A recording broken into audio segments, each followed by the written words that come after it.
Begin by removing the contents from the boxes.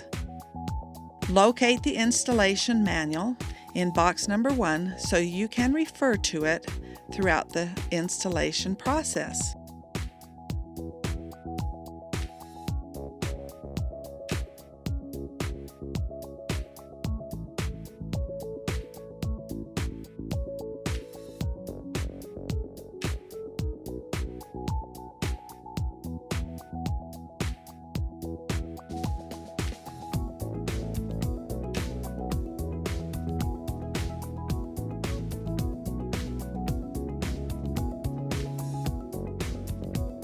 Be sure to refer to the list of parts, tools, and hardware that came with the frame and become familiar with them.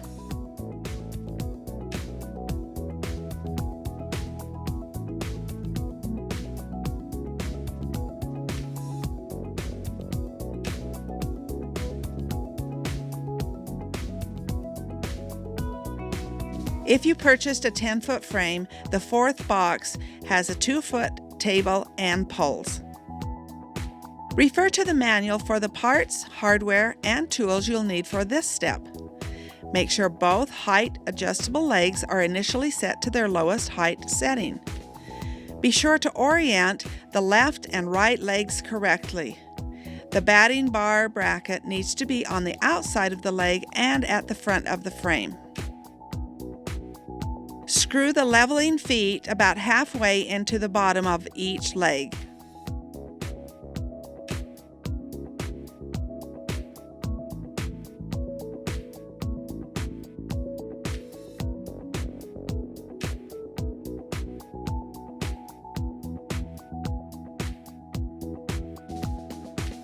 Attach the left frame side back onto the side leg, finger tightening the 4 screws.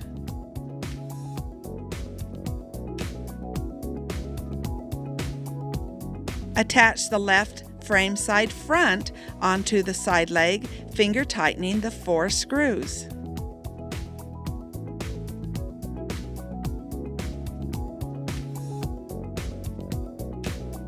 Repeat with the right side leg.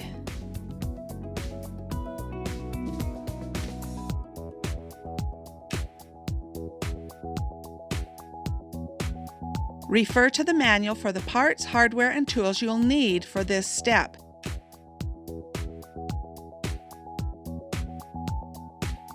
Prepare the 3 table sections by removing the 2 track support screws from each track support and set aside. As you unscrew this, you will notice that the screw falls inside the channel.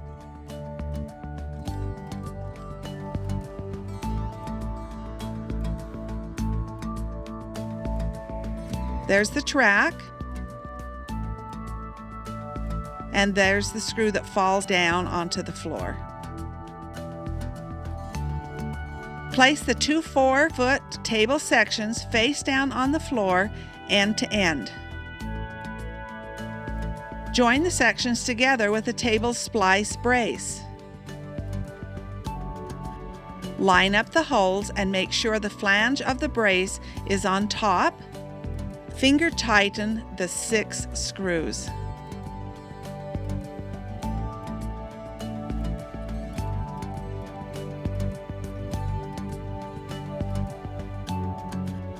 Repeat with the other 4-foot table section.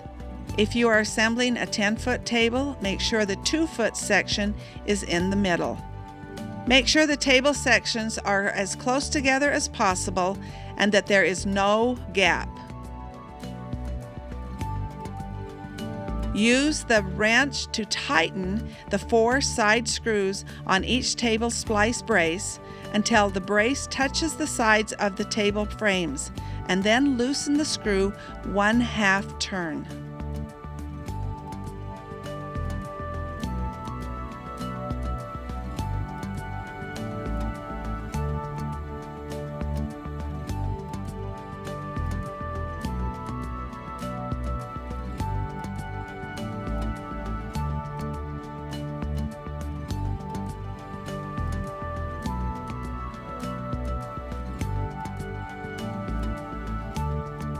Fully tighten the top 2 screws and then fully tighten the 4 side screws.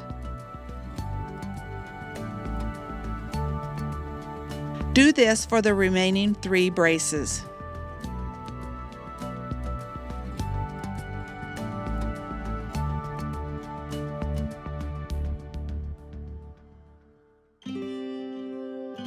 Now it's time to set up the middle leg assembly.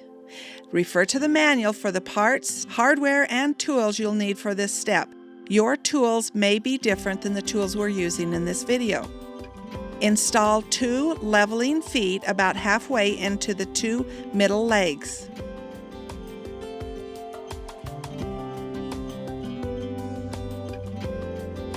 Place a middle leg assembly over the 2 jointed table sections and attach using 4 screws. Push down hard on the leg and fully tighten the screws, and then attach the other middle leg assembly in the same way. Make sure both middle leg assemblies are set at the lowest settings and that both height adjustment levers face the back of the table. Turn the frame on its side so the height adjustable levers face the floor. Now we will be setting up the end leg assembly. Refer to the manual for the parts, hardware, and tools you'll need for this step.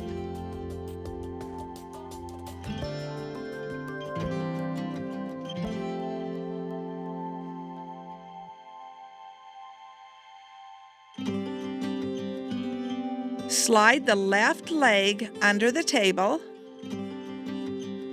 Starting at the top left corner, finger tighten 2 screws through the top corner left frame side front piece into the table frame.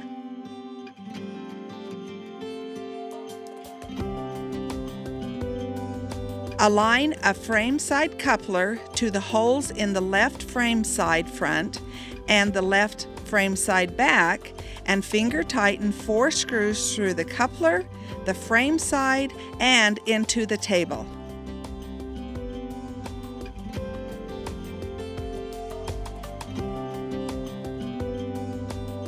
Now do the same with the right leg. With the help of a second person, rotate the frame so it is standing in the upright position. Finger tighten 2 screws through the back side of the left and right leg assemblies.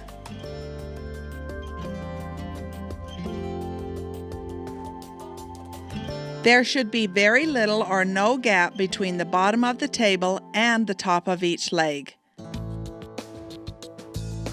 Use the wrench to tighten the 4 screws at each corner and also tighten the 4 screws of each frame to each leg.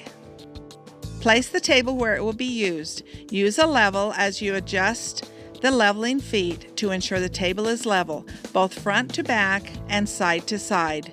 This ensures the machine will stay where you put it and not roll forward, back, or side to side. Fine-tune the height adjustments using the provided wrench. Double check that the tabletop frame is flat at each table splice bracket and not sagging or high at the joints. It's time to assemble the Precision Glide track. Refer to the manual for the instructions.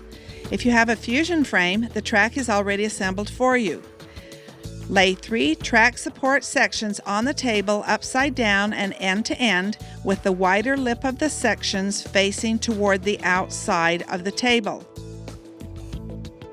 Match A to A, B to B, C to C, and D to D.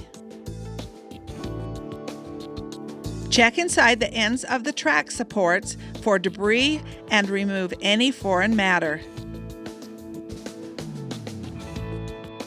Place 1 screw into the 3rd hole from each splice end of each section to serve as a stop screw and fully tighten.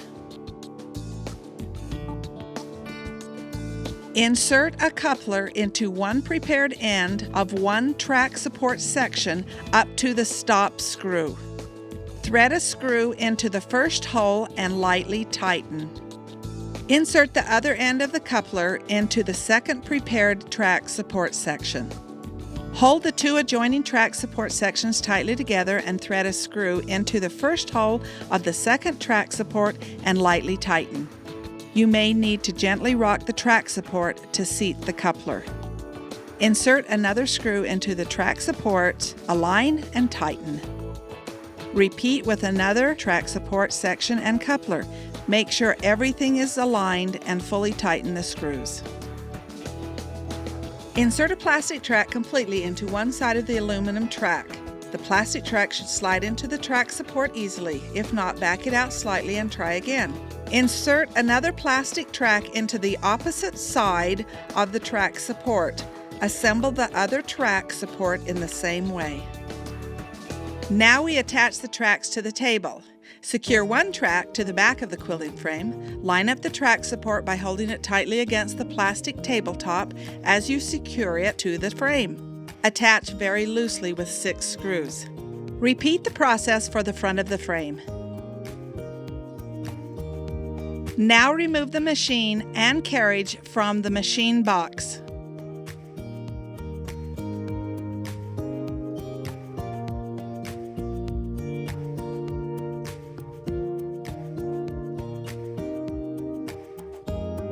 Place the carriage on the table rails so that the carriage encoder assembly will be towards the back of the frame.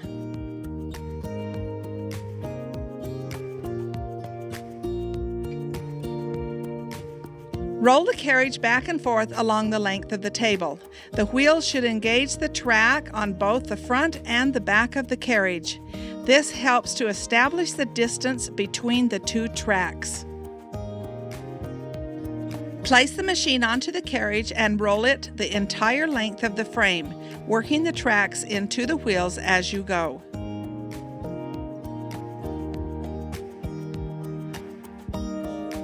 Lightly tighten the back and front track support screws as you move down the table.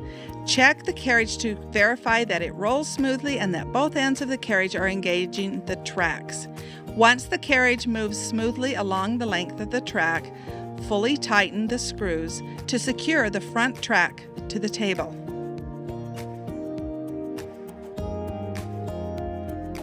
Check that the table is level. If the machine moves by itself from left to right or from front to back, you'll need to re-level the table by adjusting the leveling feet height. If you have a fusion frame, you will need to assemble the pole bracket units as shown here. Refer to the manual for more details as needed. Now let's set up the ratchet stop assembly.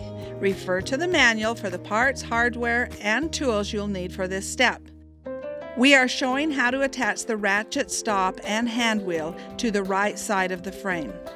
Place one ratchet stop holder between the two metal pieces at the back of the open hole pole bracket with the stop nub facing inside. Thread a connector screw through a ratchet stop bushing, a pole bracket with the ratchet stop holder inserted, and finally into the ratchet stop mount. Pay close attention to the orientation of the ratchet stop. Tighten with the wrench until the ratchet stop holder nub holds the ratchet stop.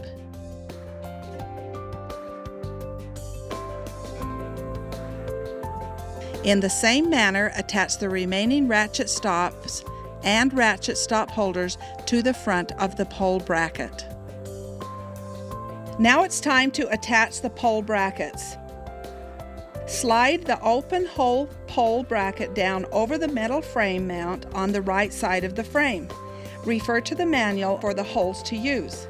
The pole bracket should straddle the frame mount. Screw into the frame with washers and lock nuts. Check that the pole bracket is level and fully tighten the two screws.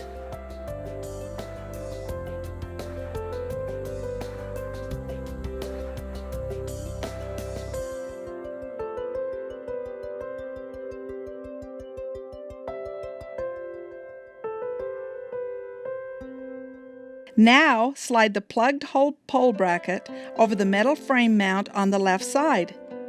The bracket should straddle the frame mount. Use bolts, washers, and lock nuts to secure.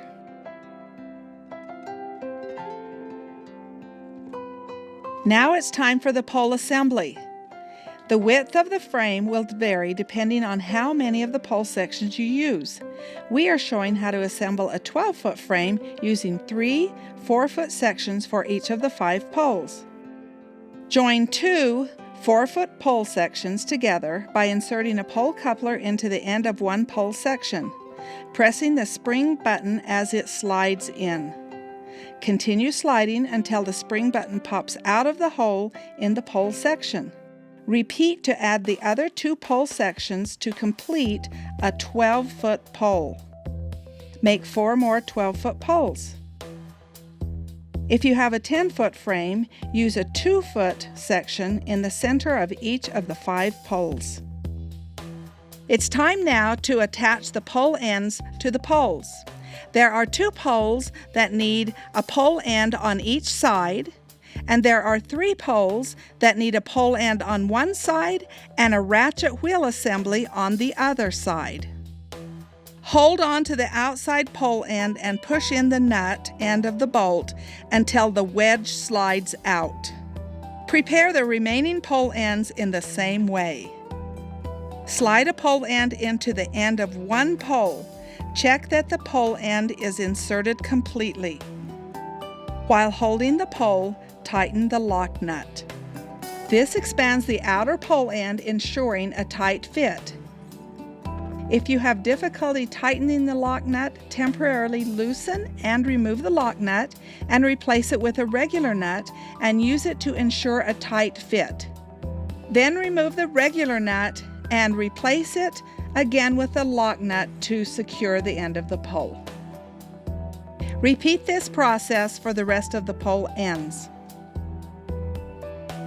Now it's time to do the short bolt, ratchet wheel assembly and the hand wheel. Like you did with the pole ends, loosen the nut at the end of the short bolt ratchet wheel assembly until it nearly reaches the end of the bolt. Hold on to the outside pole end and push in the nut end of the bolt until the wedge slides out. Insert one short bolt ratchet wheel assembly into the open end of a pole. Completely tighten the nut with the wrench while holding the short bolt ratchet wheel tightly into the open end of the pole.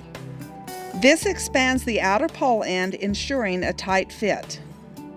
If you have difficulty tightening the lock nut, temporarily loosen and remove the lock nut and replace it with a regular nut and use it to ensure a tight fit. Then remove the regular nut and replace it again with a lock nut to secure the end of the pole. Now let's assemble the hand wheel. Align the 3 tabs on the hand wheel insert with the 3 notches on the outside pole end so the hand wheel will turn the pole. Assemble the hand wheel according to the manual.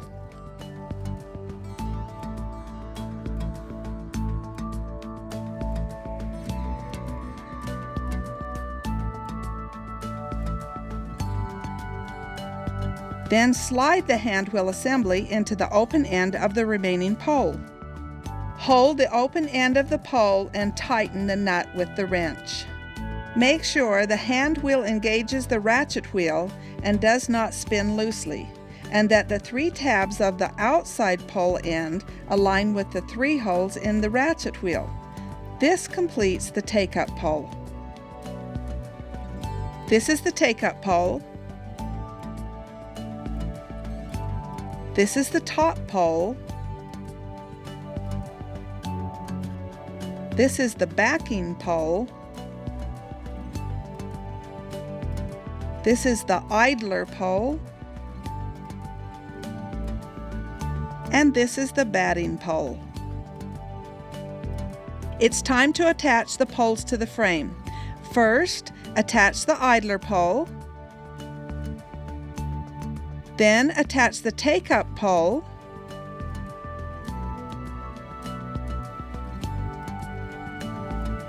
Then attach the quilt top pole.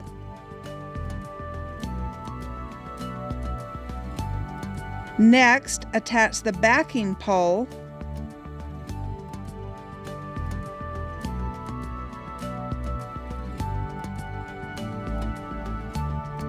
and last, attach the batting pole.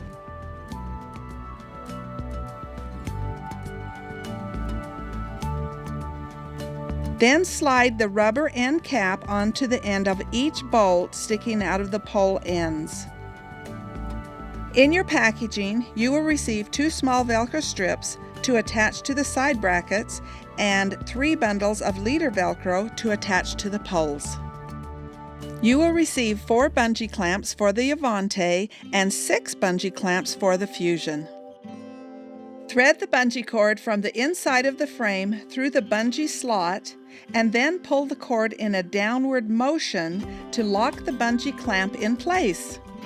Repeat for the other bungee cords. Prepare the poles for the leader Velcro by placing a mark 3 inches in from each end of the top pole, the backing pole, and the take-up pole. Peel the backing off the Velcro strip as you go and apply to all 3 poles, starting at the 3-inch mark and ending at the opposite 3-inch mark. Make sure the Velcro is aligned straight. This determines how well your quilt will load onto the frame.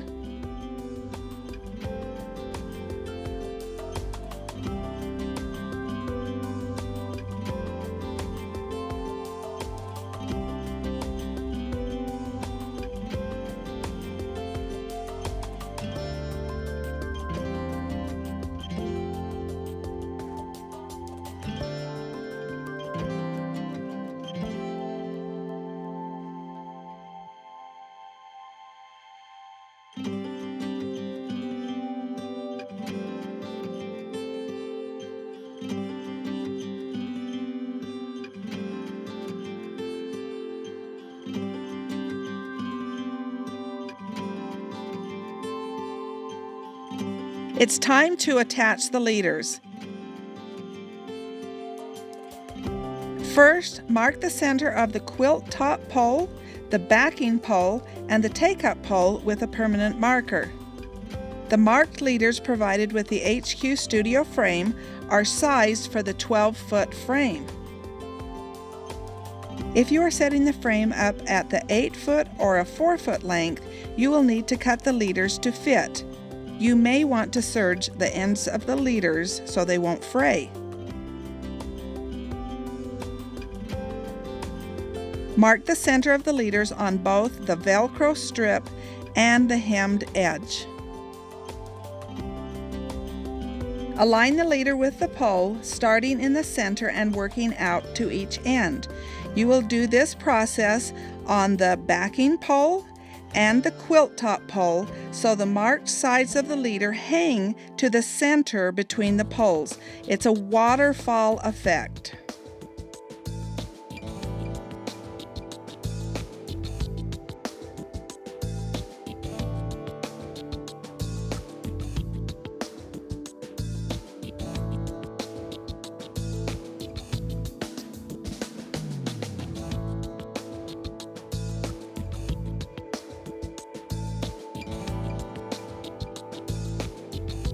Beginning in the center, align the marks and attach the remaining leader so it falls to the back of the take-up pole.